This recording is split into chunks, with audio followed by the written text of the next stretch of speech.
I want to say something, but I fail again and again. I'm oppressed by language, but I'm also condemned to be in language. I cannot abandon language, because if I abandon language, I'm nobody. I no longer exist.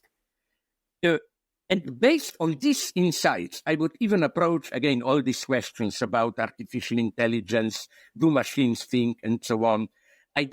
For me, the measure would have been machines think if they can curse, if they can say, but not, of course, you can teach them, program them to curse.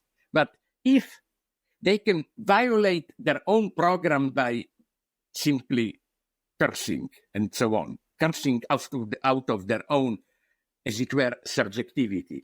Which is for me here, maybe I already mentioned it to you, I forgot, the nice moment.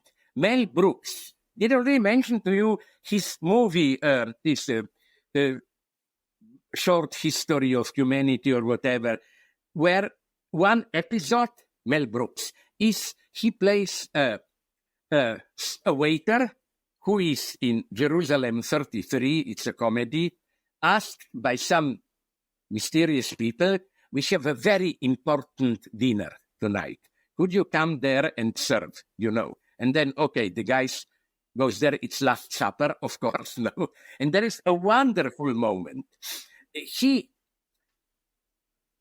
carrying many plates, he slips down, falls down, and of course, as a curse said, oh Christ. And you know what he hears? A gentle guy saying, yes, please, and so on. Here the movement goes into another dimension. She said it as, okay, not a curse, but like this exclamation of impotency.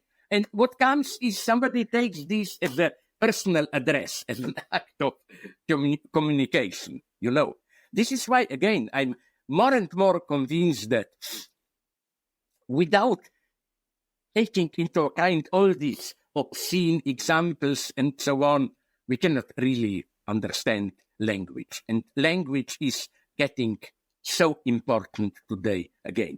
We will have to close slowly, so add another. In which direction are you thinking?